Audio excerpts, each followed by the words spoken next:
wabarakatuh. Perkenalkan, nama saya Dewi Nur Hamidah, guru mata pelajaran Sejarah Kebudayaan Islam di MA Mambaul Hikam 1 Lumajang, Jawa Timur. Sekaligus sebagai mahasiswa PPG dalam jabatan batch 1 tahun 2025 di LPTK IAIN Madura dengan NIM 25381101589. Pada hari ini, Minggu 11 Mei 2025, saya akan melaksanakan praktek pembelajaran di kelas 10 dengan materi Perkembangan Islam di Daulah Umayyah di Damaskus. Bagaimana proses pembelajarannya? Mari kita saksikan video berikut.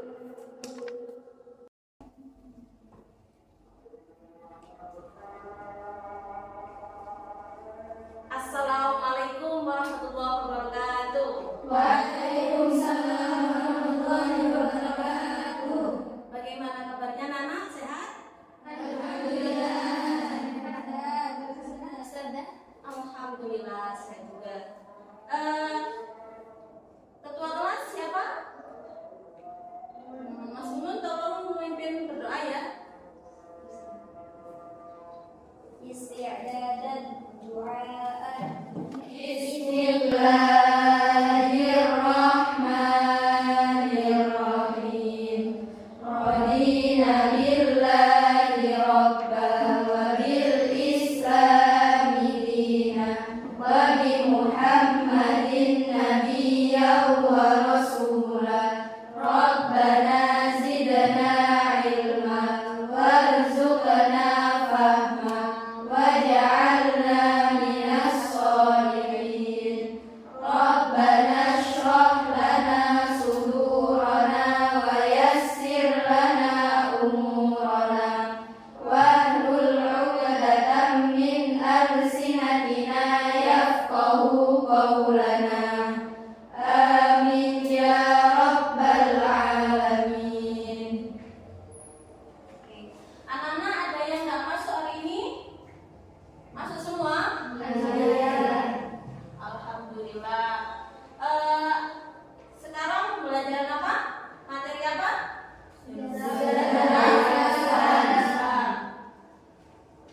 Pada semester yang lalu, masih ingat nggak semester terakhir, semester 1 kita membahas tentang apa? Khulafaul Rasyidin. Masih ingat Khulafaul Rasyidin ada berapa? Yang pertama Abu Bakar, kedua Umar bin Khattab, tiga Utsman bin Affan, empat. Ali bin Abi Thalib. Jadi materi sebelumnya pada semester 1 itu masih ada hubungannya dengan materi yang akan kita bahas pada semester 2, yaitu tentang perkembangan Islam pada masa Daulah Umayyah di Damaskus. Karena setelah Khulafaur Rasyidin, Islam dipimpin oleh Daulah Umayyah. Nah, sebelum masuk ke pembelajaran semester 2 ini, siap belajar bersama-sama ya? Ya. Siap menjadi murid yang hebat ya? Siap. Siap keliling Madinah dan dunia ya? Siap. Ya, karena sejarah itu kan sejarah kan membahas tentang sesuatu yang lampau, dan salah satu peninggalan sejarah adalah peninggalan atau tempat-tempat bersejarah yang ada pada saat ini. Kalau sejarah sejarah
tahun. Dan di akhir masanya beliau mati karena Dibunuh dan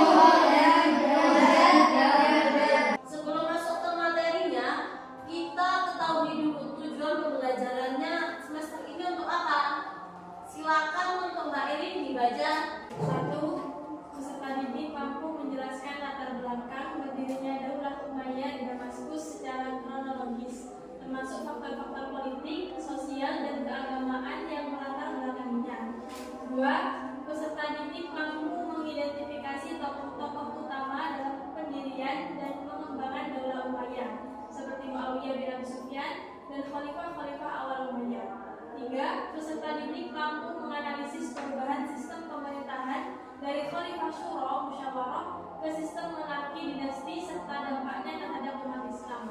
4. Peserta didik mampu mendeskripsikan peran Damaskus sebagai ibu kota dan pusat peradaban Islam yang berkembang pesat dalam bidang ilmu pengetahuan, seni, dan budaya. Oke, sebelum kita membahas lebih dalam tentang Daulah Umayyah, kita tonton dulu video ini. Dinasti Bani Umayyah merupakan kekhalifahan pertama yang berdiri setelah masa Khulafa ar-Rasyidin. Pendiri dan khalifah pertama dinasti Bani Umayyah adalah Muawiyah bin Abi Sufyan atau Muawiyah I yang menjadi gubernur Syam pada masa pemerintahan Umar bin Khattab. Dan Sedikit dipahami ya tentang berdirinya sejarah Daulah Umayyah. Jadi peristiwa penting yang ada atau menjadi jejak sejarah berdirinya dinasti Umayyah apa saja dari video tadi?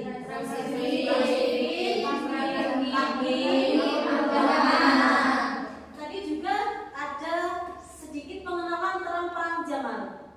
Perang Jamal terjadi antara siapa dan siapa? Ibu Aisyah Ummu Aisyah dengan Ali bin Abi Thalib. Oke, kita langsung masuk ke materi pembelajaran semester ini ya. Oke. Jadi pada pertemuan pertama ini tujuan pembelajarannya paling tidak kita bisa mengetahui dari poin 1. Peserta didik mampu menjelaskan latar belakang berdirinya Daulah Umayyah. Jadi apa sih, bagaimana sih prosesnya? Kok moro-moro, kok tiba-tiba ada Daulah Umayyah?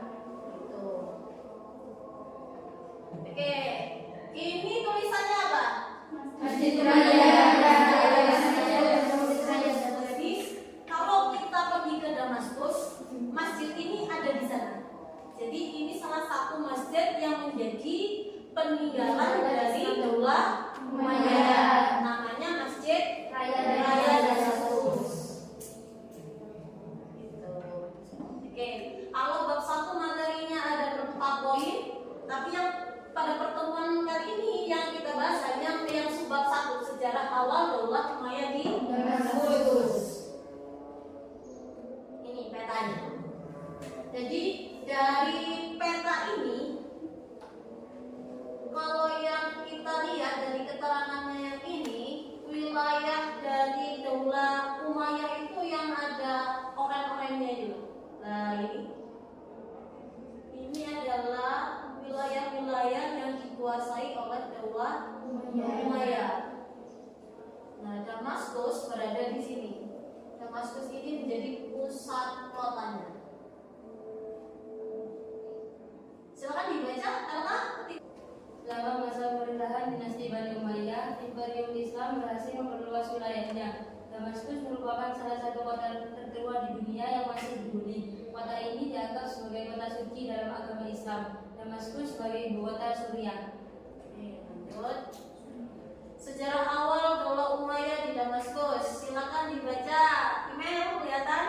Umayyah merupakan daulah Islam pertama yang didirikan oleh Muawiyah bin Abi Sufyan pada tahun 40. Daulah ini berdiri setelah berakhirnya kepemimpinan para khalifah Khulafaur Rasyidin, tepatnya setelah dikekhalifahannya Ali bin Abi Thalib.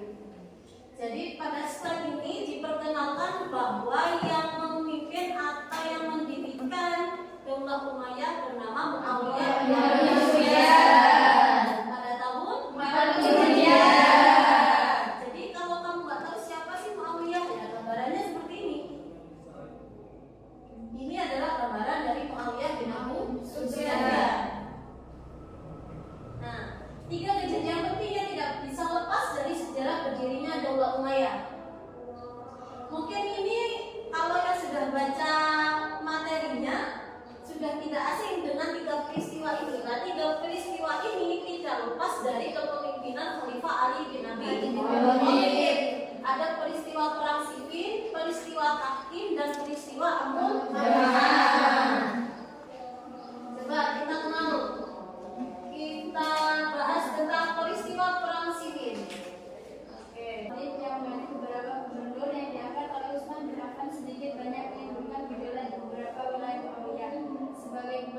Syam waktu itu termasuk yang terkena imbas dari kebijakan Ali bin Abi Thalib. Muawiyah tidak mau melepaskan jabatannya sebagai gubernur Syam sebelum Ali bin Abi Thalib mengusut tuntas peristiwa yang mengakibatkan wafatnya Khalifah Utsman bin Affan.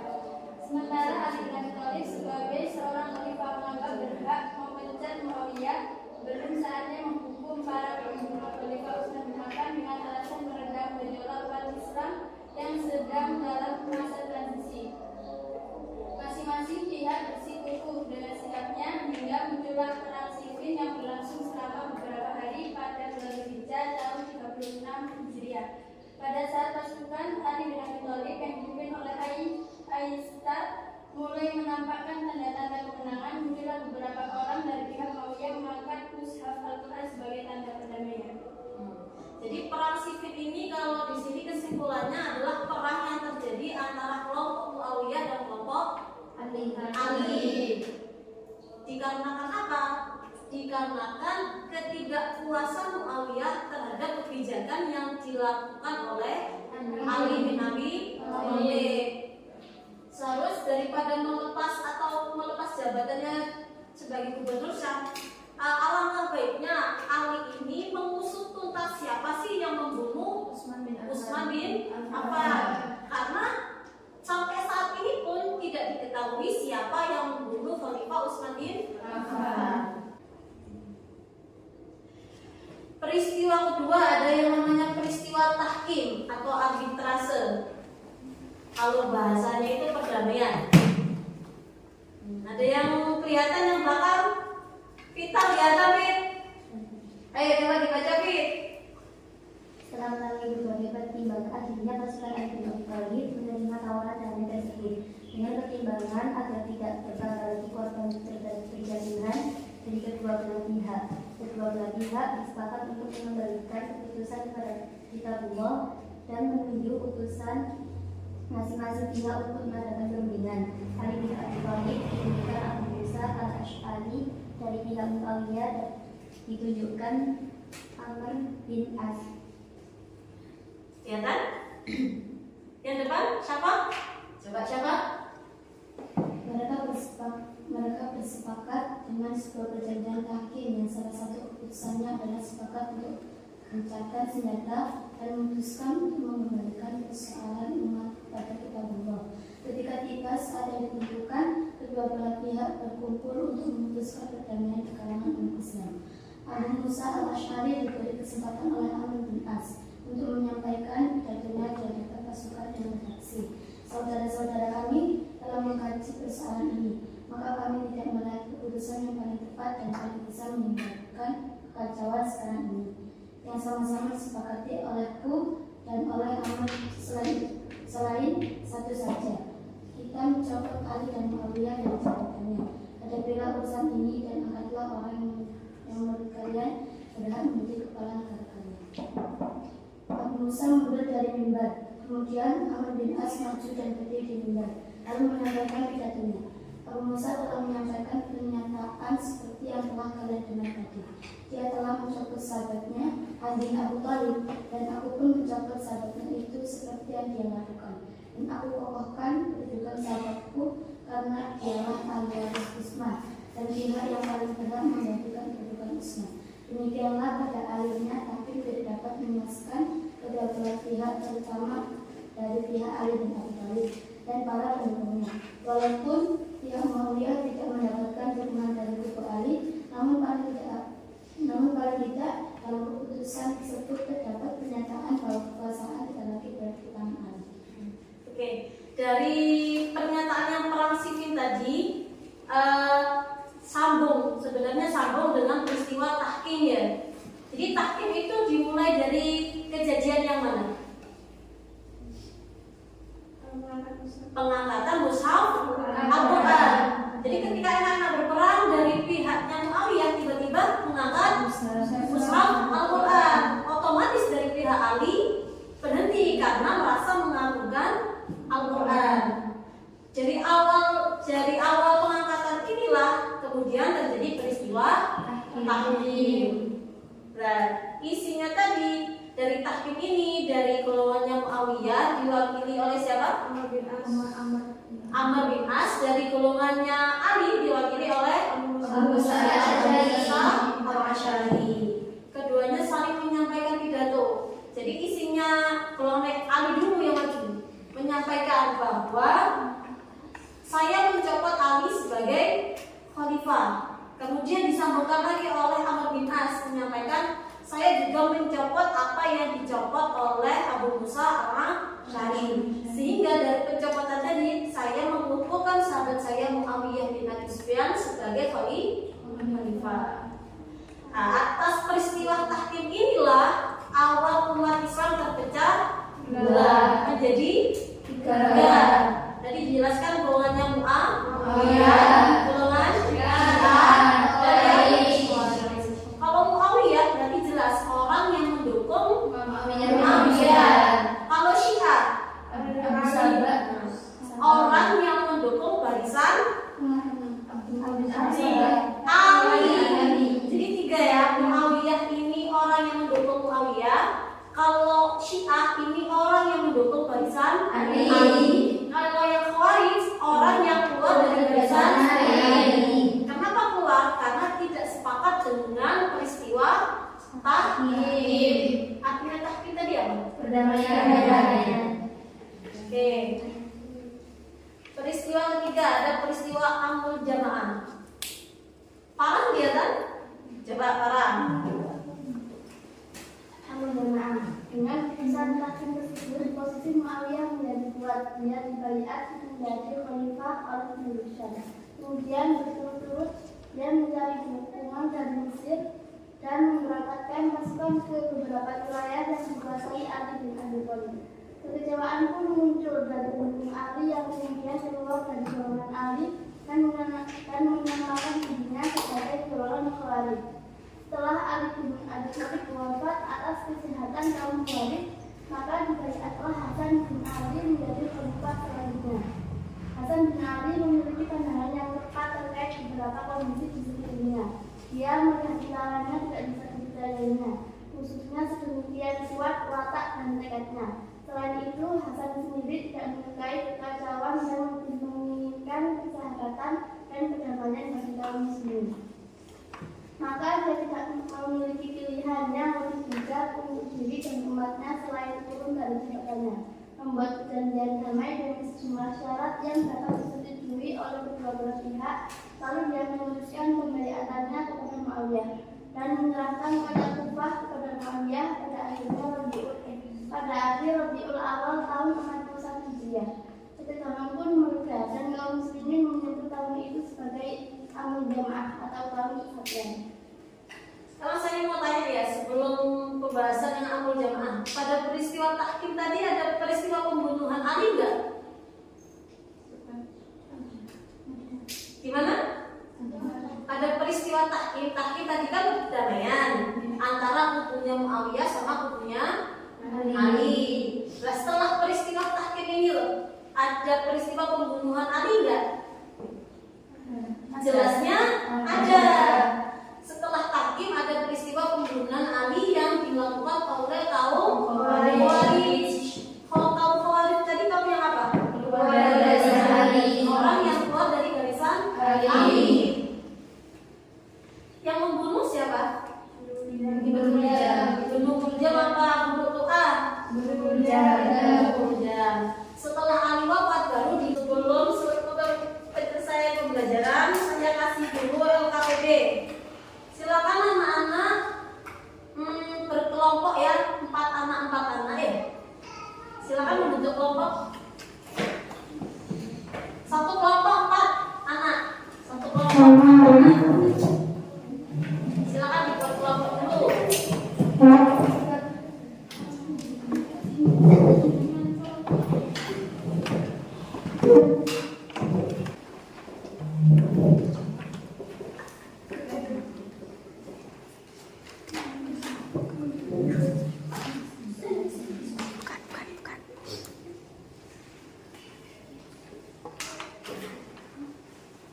Sudah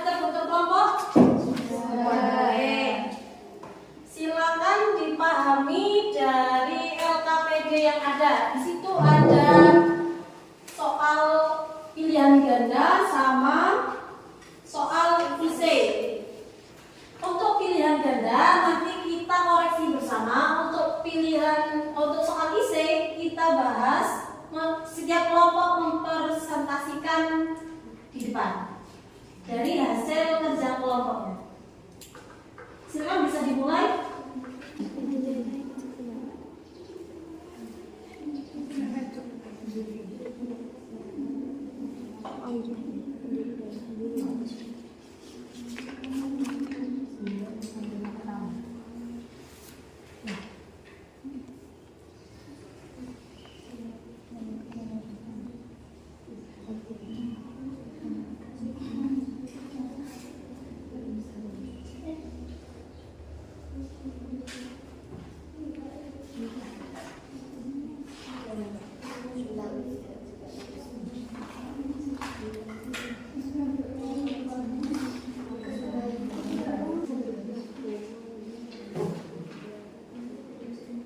Ini kelompok berapa?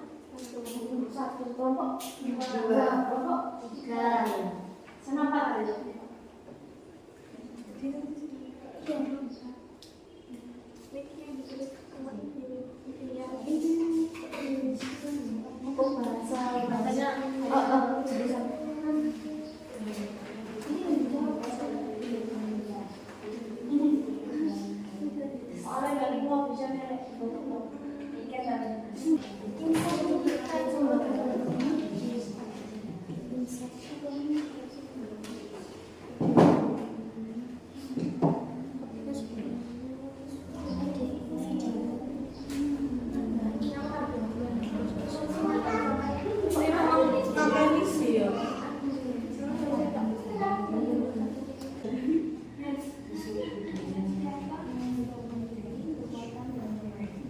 Agensinya aman. Coba ya.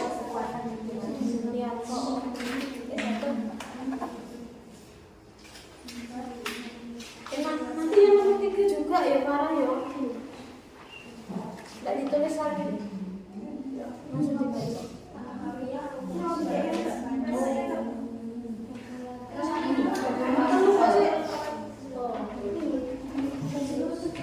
Assalamualaikum warahmatullahi wabarakatuh. Waalaikumsalam warahmatullahi wabarakatuh. Saya perwakilan dari kelompok 1 akan mempresentasikan hasil jawaban hasil diskusi dari kelompok kami. Mainkan hasil dari perkembangan politik, tekanan sosial, dan juga kebutuhan stabilitas yang berbeda-beda. Seperti halnya dalam contoh krisis dan konflik pasca Khulafaur Rasyidin, khususnya setelah Khulafaur Rasyidin Ali bin Abi Thalib, umat Islam mengalami perpecahan yang sangat besar sekali ya. Contohnya seperti perang sifil, fitnah kubro yang menyebabkan masyarakat itu mendambakan adanya stabilitas dan ketertiban. Yang kedua, kekuasaan Muawiyah bin Abi Sufyan ini merupakan kekuasaan pertama yang menerapkan kekuasaan yang diwariskan. Muawiyah bin Abi Sufyan merupakan gubernur Syam yang berhasil membuat loyalitas politik dan militer seperti yang telah diterangkan tadi. Hal ini menyebabkan Muawiyah ini menghadapi tantangan sehingga kekuasaannya itu agar tetap stabil. Hal ini menyebabkan Muawiyah memilih putranya yaitu Yazid bin Muawiyah agar meneruskan kekuasaannya dengan alasan agar tidak terjadi kekosongan dan perebutan kekuasaan. Yang ketiga, dinamika sosial dan tradisi suku Arab. Masyarakat Arab sebelum datangnya Islam sudah mengenal pemerintahan berdasarkan kekuasaan diwariskan ini berupa suku atau kabilah. Lalu setelah Islam datang, Untuk nomor 3, apakah ini membawa manfaat atau justru menjadi awal perpecahan dalam umat Islam? Jawaban dari kami, sistem kerajaan dalam Daula Umayyah lebih banyak membawa dampak negatif karena menandai pergeseran nilai dasar dalam kepemimpinan Islam. Kepemimpinan yang seharusnya berdasarkan pada amanah, keadilan, dan kemampuan mulai digantikan oleh kepentingan keluarga, keturunan, dan kekuasaan. Dari materi yang kita bahas tadi, kira-kira materi baru apa yang kalian dapat pada pertemuan hari ini? tentang sistem kekuasaan. Yang awalnya musyawarah berubah menjadi sistem kerajaan. Atau bahasanya biasanya menggunakan sistem monarki. Dan satu itu, kedua, sejarah berdirinya Daulah Umayyah tidak lepas dari kepemimpinan Ali bin Abi Thalib dengan 3 peristiwa penting. 1 peristiwa Perang Siffin. 2 yang ketiga